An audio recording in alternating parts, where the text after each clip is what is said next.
অনেক দিন আগের কথা। ছোট্ট এক গ্রামে রাজু নামের এক চাষি বাস করত। একটি ছোট্ট ঘরে সে বাস করত। তার সামান্য জমিও ছিল। রাজুর একটি মহিষ ছিল। সেই মহিষ তার মালিকের জন্য অনেক পরিশ্রম করত। রাজুর এই একটিমাত্র মহিষ ছিল, যে তার মালিকের সঙ্গে সারাদিন মাঠে কাজ করত। এইভাবেই সেই মহিষ রাজুকে সমস্ত কাজে সাহায্য করত।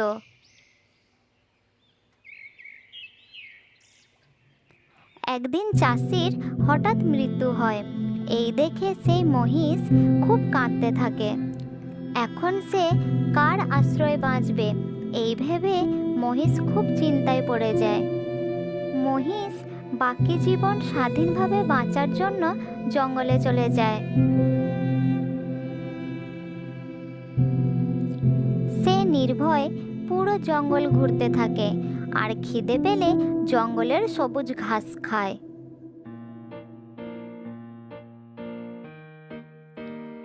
এইভাবেই সারাদিন ঘুরতে ঘুরতে সূর্যাস্ত হয়ে যায় আর জঙ্গলে অন্ধকার ঘনিয়ে আসে। মহিষ বিশ্রামের জন্য জায়গা খুঁজতে থাকে। এমন সময় সে একটি গুহা দেখতে পায়। এই গুহা একদম জলাশয়ের কাছেই, আর এই জায়গাটা খুবই বড়। এখানে সুন্দর গরম রয়েছে। আমার থাকার জন্য একদম সঠিক জায়গা। আমি এখানে আরামসে ঘুমোতে পারবো। এটা বলে মহিষ সেখানে আরামসে ঘুমিয়ে পড়ে। এইভাবে প্রতিদিন সে জঙ্গলের ঘাস খেত আর জলাশয়ে জল খেয়ে গুহায় ফিরে আসতো। এইভাবেই মহিষের দিন কাটতে থাকে আর এই জীবনটা আস্তে আস্তে তার পছন্দ হয়ে যায়। যেহেতু এই মহিষ কোনো জঙ্গলি পশু ছিল না, তাই সে অত্যন্ত সাধারণ এবং নিরীহ ছিল। সে জানতো না এই জঙ্গলে আরও অনেক পশু থাকে যারা তার মতো নিরীহ নয়। মহিষ তার জীবনে খুবই খুশি ছিল, কিন্তু কেউ একজন তার ওপরে নজর রাখছিল। একটি শেয়াল সবসময় তার ওপর নজর রাখত। প্রতিদিন মহিষ যখন গুহার বাইরে যেত, শিয়ালও তার পিছনে পিছনে যেত। সমস্ত জায়গাতেই শেয়াল তার পিছু করত। মহিষ নিজের ওপর এতটাই মগ্ন থাকত যে সে শেয়ালের উপস্থিতি টের পেত না। এই মহিষ তো খুবই বাহাদুর, একলাই সমস্ত জঙ্গল ঘুরে বেড়ায়। আমার তো মনে হয় এই মহিষ খুবই বাহাদুর, নয়তো মূর্খ।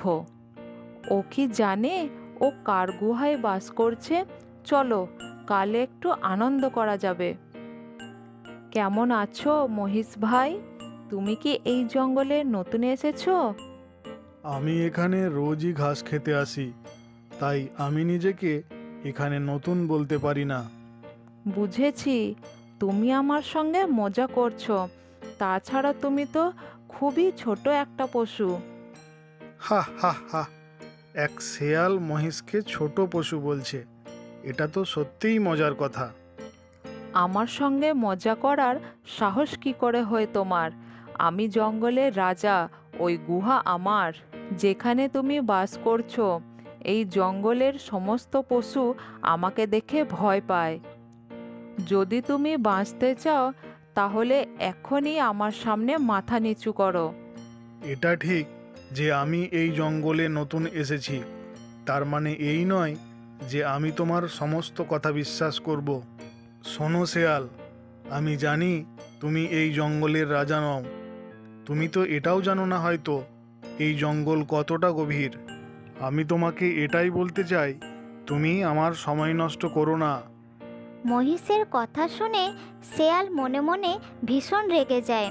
সে প্রতিজ্ঞা করে এই অপমানের বদলা নেবে।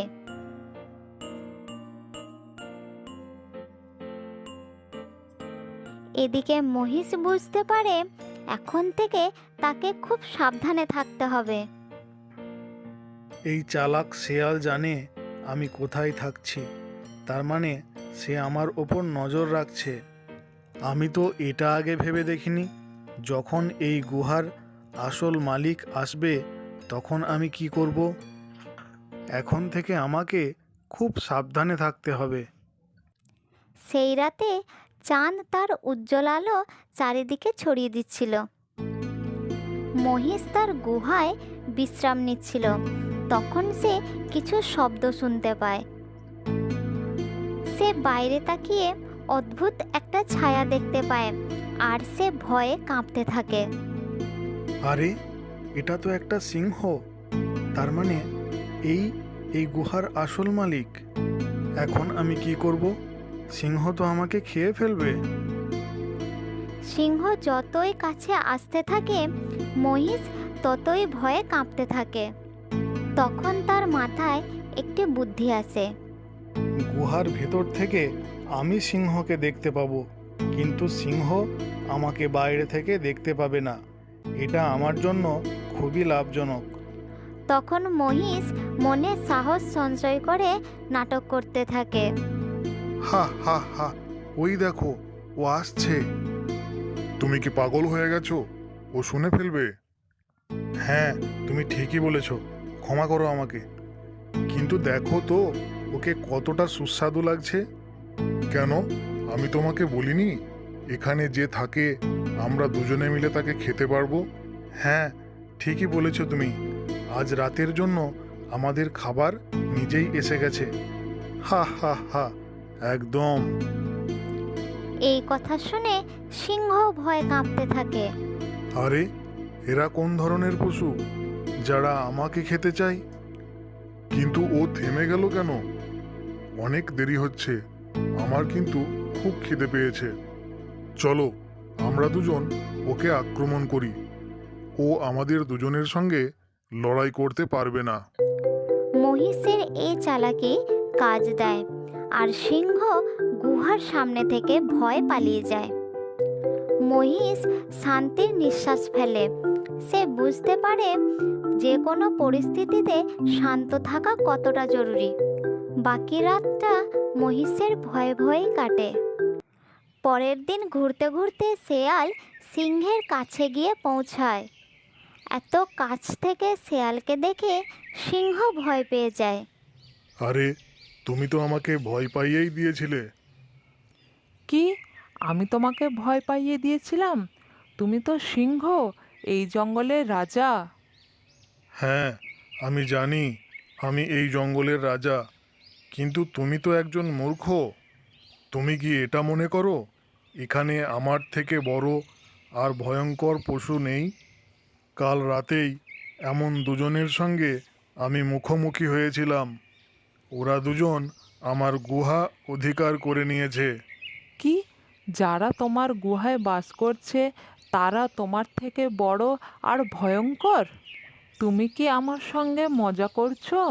ওটা তো একটা মহিষ। তুমি কি আমাকে এতটাই মূর্খ মনে করো যে একটি মহিষকে আমি ভয় পাবো? ওখানে অনেক বড় দুটি পশু রয়েছে। অনেক বড় প্রাণী? হা হা হা। আমি ঠিক ঠিক জানি না তারা কারা।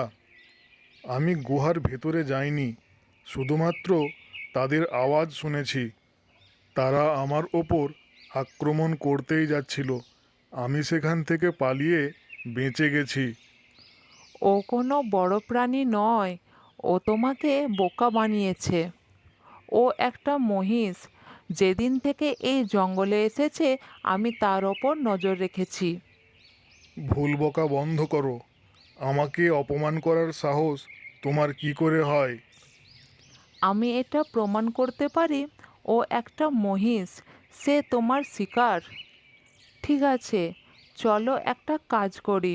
আমি তোমার সঙ্গে যাব, আর আমি ওকে ধরতে তোমাকে সাহায্য করব। ঠিক আছে, তাহলে চলো, কিন্তু তোমাকে আমার সঙ্গেই থাকতে হবে। সিংহ আর শেয়াল গুহার দিকে এগিয়ে যায়। যখনই তারা গুহার কাছাকাছি আসে, মহিষ তাদের দেখে নেয়। মহিষ যখন সিংহের সঙ্গে শেয়ালকে দেখে, তখন সে সব বুঝতে পেরে যায়।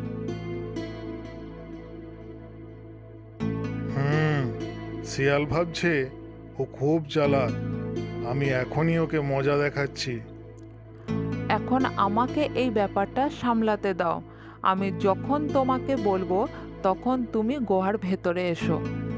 আরে বোকা শিয়াল, আমি তোমাকে বলেছিলাম না আমার জন্য দুটো সিংহ নিয়ে আসবে, আর তুমি একটা নিয়ে এসেছো।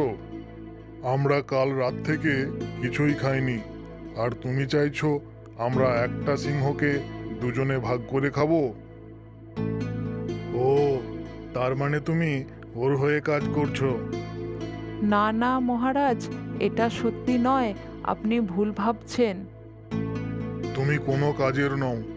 ঠিক আছে, ওকেই ভেতরে নিয়ে এসো।